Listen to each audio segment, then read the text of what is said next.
Hello, I am back with probably my final review of the Rise 3-tier family garden system.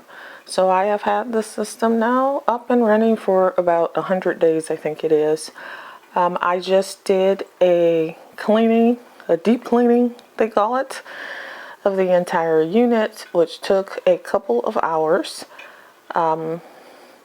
It was not a simple process. It was fairly time consuming, even though I think the website and instruction manual describes it as something that's supposed to take an hour. So I did that, and I saved a few of the plants, really just the pepper plants, and that is because I've put so much time into growing them. They've been in here now for almost 100 days, or at least 100 days, and I still have no peppers yet.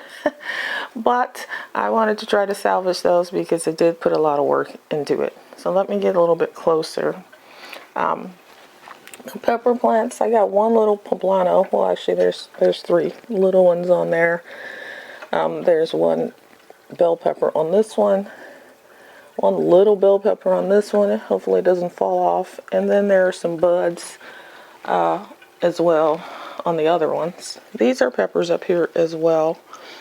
They're hot peppers, but they're still very small.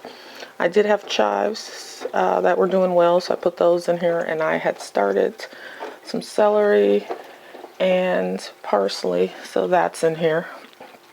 Then I started at least 8 new pods or more. Actually, I started 12 new pods in the little Rise nurseries they give you, and some of those have sprouted. These are all leafy greens and herbs. I put them here at the top. And see, when these actually sprout out, then I'll add those. And that is all that's going on in here right now. Pros and cons of this system. Let's start with the good. I shall start with the pros. It's a short list. The pros are that it's an attractive unit. So, you know, these were made to be in your living areas. This is my living room, and I have it here in a corner. It looks like a little bookshelf, but with plants on it. And so it is an attractive unit from that perspective. It's fairly quiet. I mean, you hear like a trickle of water, kind of like a little fountain or something, which can be soothing. No problem there. And it does work, I think, wonderfully for leafy greens and herbs. So if you want to grow those things indoors because you don't have space outdoors, or like me, it's winter, and I live in Michigan, zone 6A, so I can't grow outside in the winter. I don't have a greenhouse. So this is convenient in the sense that I can still have some fresh produce that I've grown myself and not have to rely on the grocery store for everything. And ultimately, over time, it likely would save money if you continually grew your leafy greens and herbs in here, because herbs are actually very expensive at the grocery store. But over time, you would probably save money. Initially, no, because the unit itself is expensive, as all of these fancy indoor hydroponic gardens are. So it's over $1,000. I know that for this unit and for others that are similar as well. Okay. So that is all the good stuff I have. Overall, I will say this was not the wisest investment for me. I am not real happy with the system overall, and I like the idea of the indoor hydroponic system, but I would not have purchased this brand. I would have probably purchased another Garden 3.0, which is what I have to compare it to. And I just enjoy that one so much better. So let me start at the beginning with the negatives here. And for anybody who loves this thing and you've had great success growing stuff, good for you. I am happy to hear that some people are getting some use out of this thing. But for me, it has not panned out that way. So firstly, when I got this system, it was damaged. There was a big dent in the bottom cabinet. So I know that Rise Garden didn't damage it. I know that it was the handlers, the delivery people, but they did not package it in a way so that it would not be damaged. And the other garden system that I received was packaged very, very securely. No problems. This one had a big dent in the back, in the side, I think, or the back. But it was, I knew it would be hidden once I put it together, and I wasn't hauling this big gigantic thing back to send it back to get a new one. So there's that. The second complication is the putting it together. The instruction manual was a book, literally a book, a bound book. And even with that bound book, it still, parts of it was challenging, like these black tubes and which direction they went in and getting those to fit. And also, apparently they had changed out the pump, the water pump, with this version, and the book was based on the old pump, and so the book had me plugging the pump into the control panel that's inside here. There's a control panel under there. It's pretty dark, you can't see it. Well, come to find out, and I only found this out because I joined the Facebook Rise Garden group, this new pump is allegedly too powerful to be plugged into this control panel, and you needed to plug it in separately. They did send a separate plug. I had no idea what the plug was for because there was no updated instruction sheet or anything thrown in there. Which, how difficult would it have been to print out one sheet of paper with corrections for the instructions? I don't think that would have been very difficult. The other downside when setting it up was that there was no instructions on how to use the app. And the app wasn't intuitive, in my opinion. Now, since I've set it up, they've made some tweaks to the app. I've noticed that. But it still is not necessarily the most intuitive. There's no instructions on how to use it. And then when I finally played around with it enough to figure out how to use it, it was useless because it computes times of you to move things, move plants, harvest, based upon some just predetermined number. It has nothing to do with what's going on with your plants. And so most of those instructions were wrong because the timing was off. As you can see, my plants have grown extremely slow. So this thing was computing as if my plants were growing like they normally should or would outside. So I found the app useless. I don't use it at all. Let's see what else. I do like that the water basin is removable. It's like a little taupe container. So I like that. My water level sensor works pretty well. I think some people have complained about theirs not being accurate. It does reset itself a lot, meaning it goes all red for no reason, randomly. But it usually then kind of works itself out. So that's been okay. The other thing I do not like about the system is that the water evaporates very quickly. I mean, I can't believe it. There are several gallons of water in here. I don't know how many, but there's more than 5. I know that. And I have to add water to this thing like every other day. It's insane. The other system that I have, I may add water like once every 2 to 3 weeks. So that is just due to the design of the system. It's the same house, same temperature, same humidity, all of that good stuff. But this thing requires constantly adding water to it, which then means, you know, constantly checking the pH and tweaking things to make sure it stays within the range you need it to. I did finally invest in a pH meter, and so probably can't see that. This one's Vivo Sun, I believe. Pretty cheap on Amazon. And so I do test the pH every day now. Now that I've cleaned it and started over, I test the pH every day to make sure it's okay. And it has fluctuated, which is odd. It fluctuates. My other system, it doesn't really fluctuate once I, fill the tank and added what I'm going to add for the week. It usually stays pretty stable. This one has fluctuated from day to day, and I guess that's because of the rapid evaporation of the water. So I am generally not happy with that either. Now, I do have a little segment I will put in here on my thoughts about cleaning the system, which was a job. It was a job and a half, so I'll insert that here. All right, I am back with a clean Rise family garden.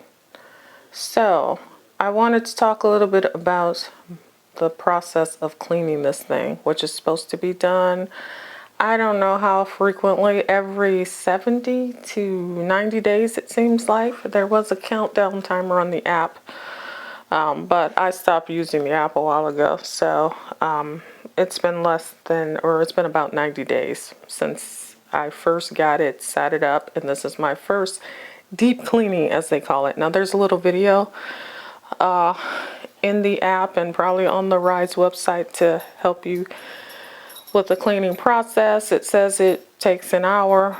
It took me longer than an hour, so maybe it takes an hour if yours isn't very dirty or you've done this several times and so you kind of got a system. But no, it took me probably 2 hours to do this. The first thing you are supposed to do is wait until your garden gets down to the lowest level of water before you do the cleaning process, and that's because you're going to get all the water out of the trays and it's all going to go in this big bucket. So once it gets down to the lowest level, then you're supposed to pour 2 cups of cleaning vinegar. Now this is different than regular just white vinegar. This has a higher percentage of acidity. It's 6%, like it says extra strength here. This is the only brand my local store carries. So you need this multi-purpose cleaning vinegar, not regular white vinegar. I don't think it's strong enough. So anyway, you're going to pour 2 cups of that in there and let the pump cycle for 20 minutes, it says, about. You can do a little longer. I found that even after the 20 minutes, actually I went 30 minutes of cycling the vinegar, there was still sediment inside of the tubing. So brings me to the next issue. After the 2 hours, you're supposed to come in here with a sponge or a rag and clean out all these trays. Now, literally you have to push all the around around to the hole that's here so that it goes down, and then you have to go to the second level and push it all around, and then to the third level, basically. You also are not supposed to use soap in this. You're only supposed to use the vinegar solution, and so, you know, that's a whole process. So while you're pushing, you're trying to scrub it out and all of those things. I found that the second set of tubing that goes here and here had a lot of crap in it. Had a lot of sediment and stuff in it. Here's one. So I took those out so that I could get in there and clean those internally. The other tubes have the what do you call this? The little piping. So I didn't want to take that whole thing loose, but what I did was I got a little brush. And by the way, you should buy, let me back up. You should buy, if you don't already have, something like this. This is a long, flexible wire with little brush heads on the end. And I think I got this from Amazon for very cheap. It probably was $6 or $7, and it came with a couple of small ones. You probably need the smaller ones too. These are the smaller ones. But I would recommend this for, you know, trying to get inside the tubing a little bit, especially at the top. I used it up here to try to clean the inside of this because it was still pretty dirty. This long one, you're going to need to get into those other black pipes and down in these holes because there's stuff that's going to be in there. You also obviously want to clean all the other parts. These little sponge things here, clean those. Those were filthy because they catch the sediment, so they were a lot of crap in those. So, and then after you push it all out, of course you're going to take the pump out and unplug it, obviously unplug the pump before you start cleaning it. But I cleaned the pump. I just made a little vinegar water solution with that vinegar, and I let it sit in there for about 30 minutes. So it helped. The tubing is still dirty. I would have to take this tubing loose. Still has sediment in it. I would have to take it loose, which I might do. I might, because it's a little section here, I might take that part loose and actually scrub in there too. So yeah, so after all of that, getting the water out, then I came back in with a new batch of the vinegar water solution and scrubbed some more, because you're going to get deposits, water deposits, mineral deposits on there. Yeah, and so you want to try to get it as clean as possible. It took me 2 hours for this. That was a long time. Doing that every 90 days. I mean, it could be worse, but it also could be easier.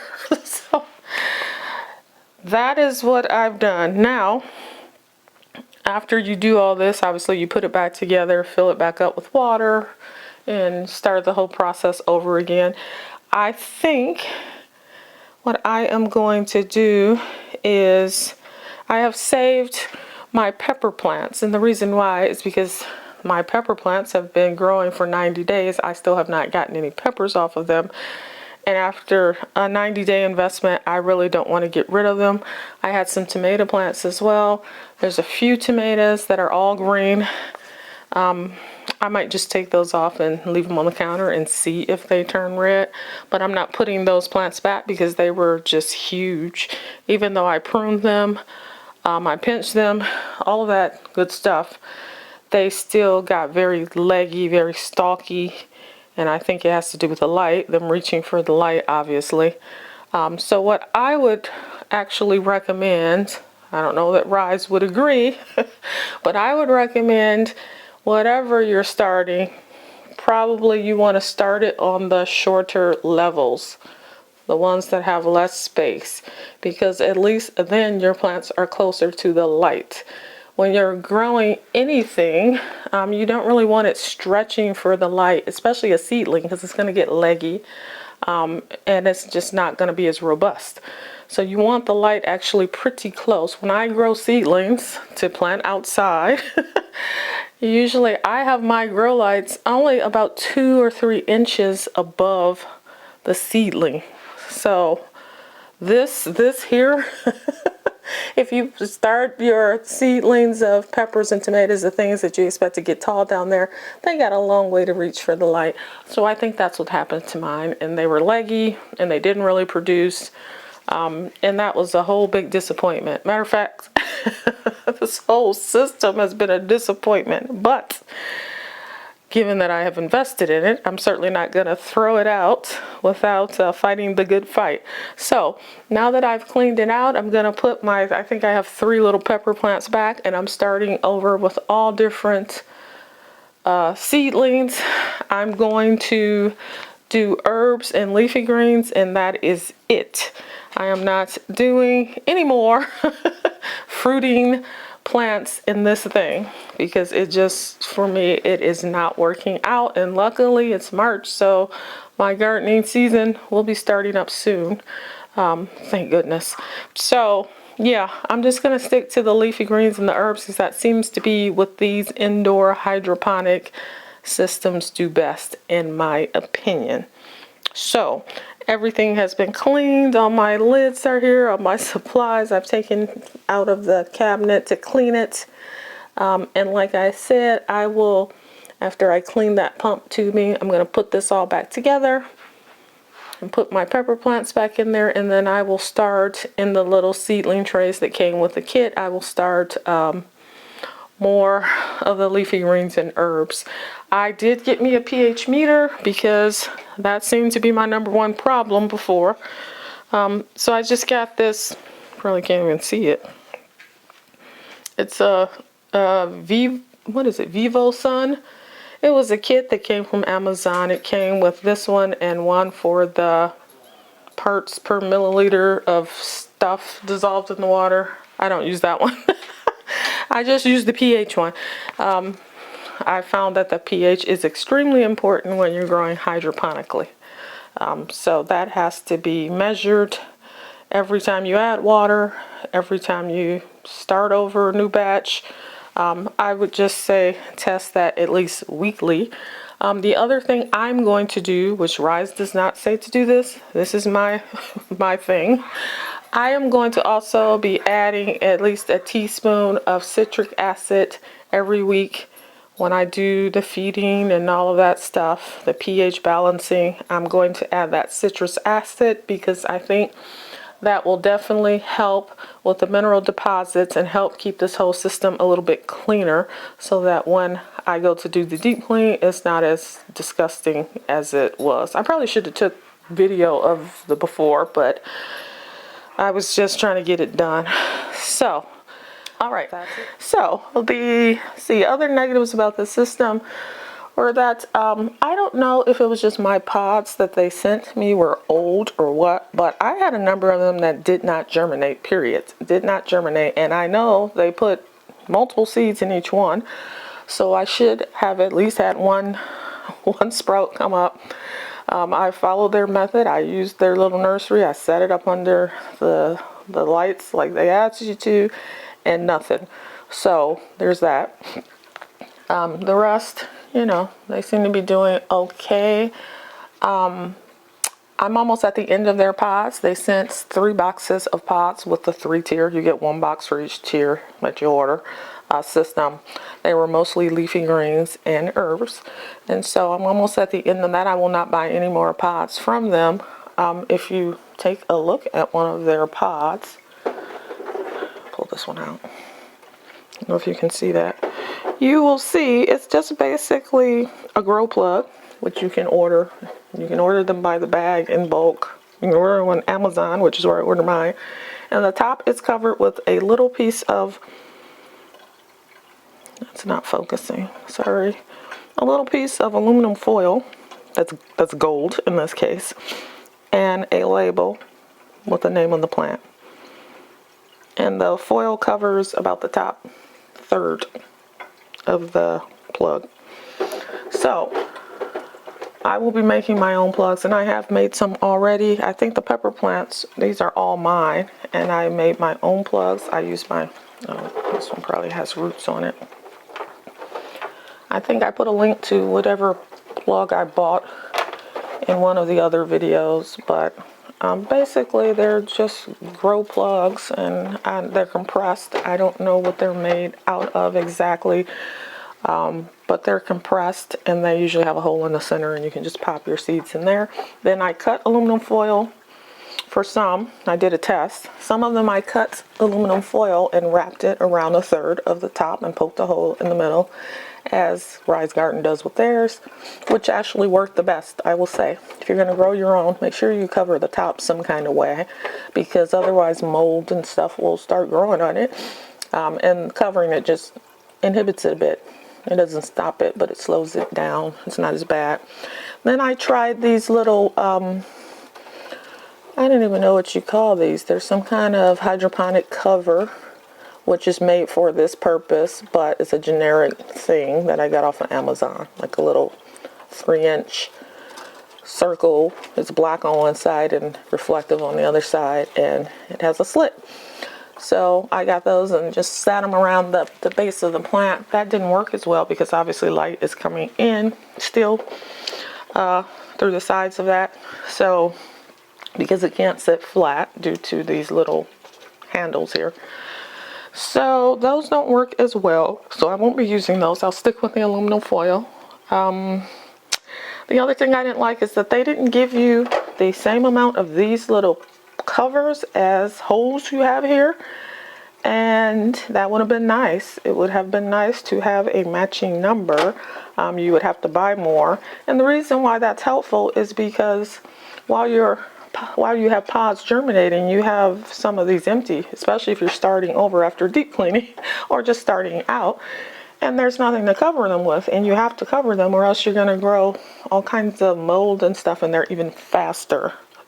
And I know this for a fact because what I did before I cleaned it, I started shelf by shelf taking off the little covers and all of that to wash it and getting rid of plants. And so I would leave it open. I wasn't going to put the clean things back until I cleaned the whole thing. And within days, the top had mold on it. I mean, it was crazy. So you need those covers. I think I tried to order more of these, and also I tried to order more of these black squares because they have them with different number of holes in them. They have them with more than 4 per square. I don't know what they call these. I was going to get the ones with more holes in them so that I could maybe do some seed starting. Use this for that, for starting seedlings for outside in the real garden. And they were all out of stock. Everything was out of stock on the Rise Garden website, so that was frustrating. I can't even get the add-ons. But anywho, and then the ones I made myself, I just got my little label maker and printed out a label and stuck it on here so I can just know what exactly it is.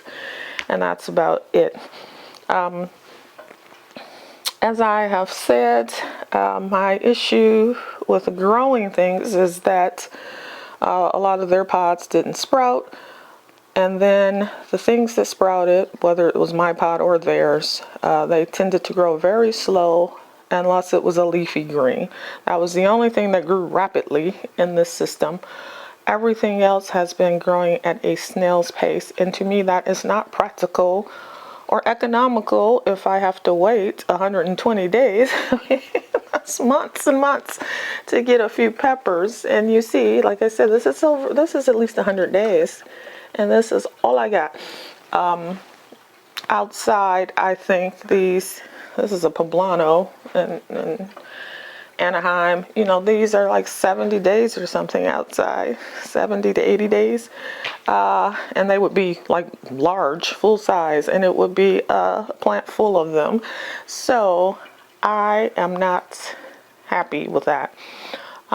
Also, I did not like the set level here. It makes it difficult because if you put a seedling in here, something that you know is going to get tall, right? Like a tomato or something.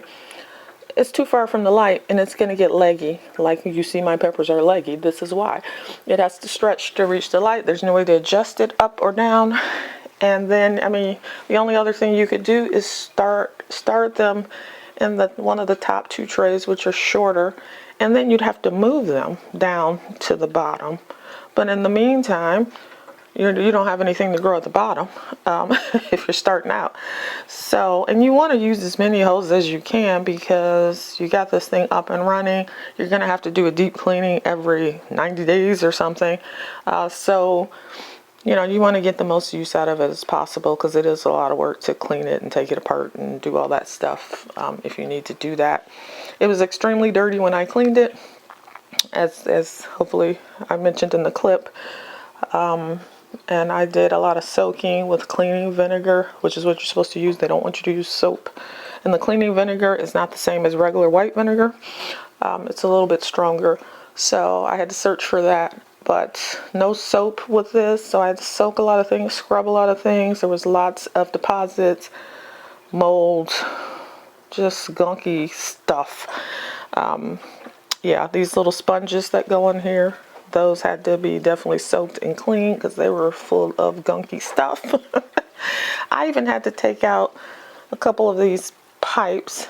I think I took this one out and this one out. The others are kind of, you'd have to practically take the whole thing apart to get them out. But I took those out and cleaned them out because water just flows through those. So they were dirty. It's not like it's a tube and the water flows through the tube and the tube is just hidden by the black plastic. The water is actually flowing through the black plastic with these 2 pipes. This one, this one.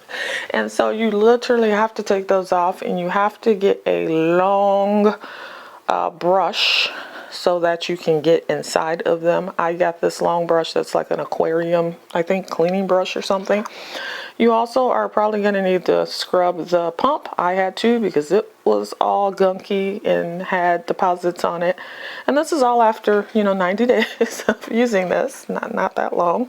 But yeah, I had to clean the pump too. It was just a lot of work to clean it. Thank goodness it's only every 90 days. But I don't think I have anything else to add to this. For me, this one was a fail. Obviously, I will keep it and keep using it because I paid a lot of money for it, and it's not bothering anybody by sitting in this corner. It is very helpful, like I said, for leafy greens and herbs, and that is probably what I will use it for from now on. If I can at some point get the replacement lids or additional lids with multiple holes, I think you can get it up to 9 holes, I think I saw in one of these planting holes. So I could do some seedlings in here for my outdoor garden, which, I'm always happy to have extra growing space for seedlings. So I may use it for that purpose in the future. But that is all I have to say. I don't think anything else will shift. Hopefully the second go round will be more productive for me with this because I've kind of learned how to use it a little bit. I'm checking the pH religiously now, which I didn't do the first go round, so that was part of the problem. I really didn't check the pH at all. But I did add pH down. I think they give you some with it. That was another thing, the nutrients they gave me. I don't know if they were not effective or old or expired or what, but they did not seem to do anything. I had to go out and buy my own liquid fertilizer, and I just got like the Miracle Grow brand. Nothing, you don't need anything expensive. And they did a lot better once I started using my own nutrients. I also add CalMag a little.